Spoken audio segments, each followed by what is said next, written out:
Most people think detachment means being emotionless, cold, unfeeling, like a stone that doesn't break but also never feels the warmth of the sun.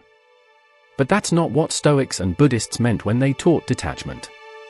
They weren't preaching lifelessness. They were teaching freedom. Because the truth is, so much of our suffering comes not from life itself, but from our clinging to people, to things, to outcomes, to expectations. We cling to how we want the world to be, instead of facing it as it is. And when reality doesn't match our desires, we shatter. Stoicism and Buddhism both saw this. Centuries apart, on different continents, they arrived at the same wisdom: if you want peace, you must learn to let go. Imagine a man walking through a marketplace, holding a delicate vase. It's expensive, beautiful, and fragile. As long as he holds it, he walks nervously. He's constantly afraid someone will bump into him. His mind isn't free, it's consumed with fear of loss. Now imagine he gently places the vase on the ground, steps away, and walks on. The vase still exists.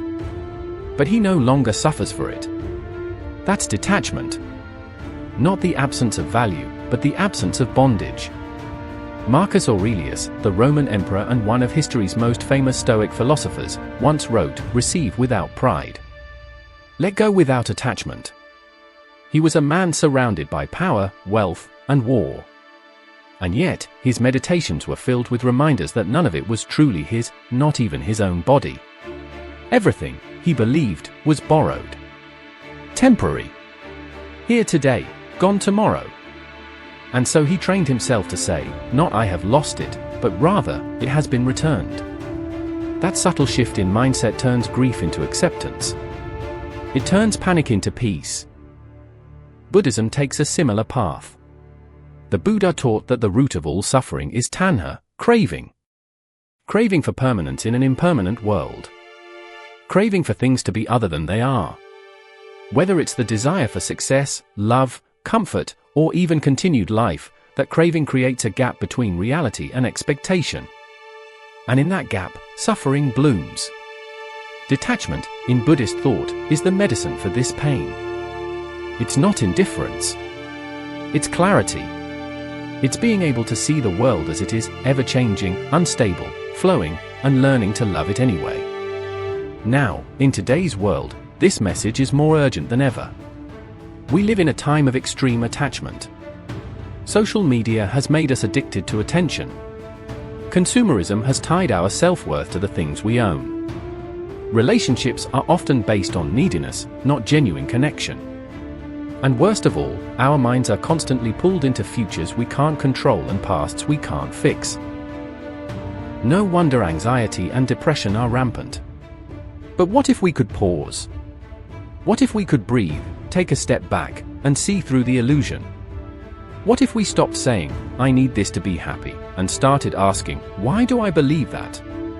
That's where Stoicism and Buddhism meet, at the crossroads of surrender and awareness. Epictetus, another Stoic master, once said, "It's not things that upset us, but our judgment about things." Think about that. It's not the breakup that destroys you, it's your belief that you can't live without that person. It's not the failure that crushes you, it's your belief that you're only worthy if you succeed. Detachment doesn't mean you don't care. It means you no longer let your peace depend on anything outside your control. In Buddhist terms, this is called non-attachment. A monk might sit in a garden, marveling at a flower in full bloom. He enjoys its fragrance, its beauty, its presence. But he doesn't try to possess it. He knows the flower will wither. And he doesn't grieve that truth. He accepts it. He loves it for what it is, not for how long it stays. That's the kind of freedom most people never taste. A freedom that can cry without clinging, love without chains, live without fear. It's not about withdrawing from life. It's about diving into it more fully, because you're no longer terrified of losing it. Now, let's be honest, letting go is not easy. We are wired to hold on, to attach, to make things of mine. It's human. But just because it's natural doesn't mean it's helpful. most of our suffering comes from holding too tightly to things already slipping through our fingers. The Stoics would say, control what you can. Accept what you can't. And know the difference. Buddhists would say, observe. Breathe. Release. 2 languages, 1 truth. The fear many people have is that detachment means apathy. That if they stop clinging, they'll stop caring. But the opposite is true. When you're detached, you actually love more purely. Because your love isn't transactional anymore. You're not saying, I love you because you make me feel good. You're saying, I love you because I choose to, and even if you change, or leave, I will be okay. That's not cold. That's power. Detachment also allows us to grow. Think about how much energy you waste trying to control things you can't. Other people's opinions, the past, the future, your reputation, your partner's behavior, your boss's mood. All that stress, and for what? None of it is truly yours to command. The Stoics knew this. They trained themselves to focus only on what they could control, their thoughts, their actions, their reactions. Everything else? Let it go. And this doesn't mean becoming passive. Both Stoicism and Buddhism encourage action. But they teach action without obsession. Do your best, then let go of the outcome. Fight for justice, but don't be attached to success. Love others, but don't expect them to complete you. That's real strength. Let me tell you something modern philosophy has shown us. More and more psychologists are turning toward ancient wisdom for answers. Cognitive behavioral therapy, one of the most effective treatments for anxiety, is rooted in Stoic principles. Mindfulness, the cornerstone of many mental health strategies today, comes straight from Buddhist meditation. Why? Because these ancient ideas work. They don't just sound poetic, they are practical. In fact, in our overstimulated, hyperconnected world, these ancient tools might be the only way to survive with your sanity intact. The ability to pause, to reflect, to breathe before reacting, to see your emotions without becoming them, to walk through life holding things lightly, not because they don't matter, but because you finally understand they are not you. Your car is not you. Your job is not you. Your status is not you. Your relationship is not you. Even your thoughts are not fully you, they come and go, just like clouds in the sky.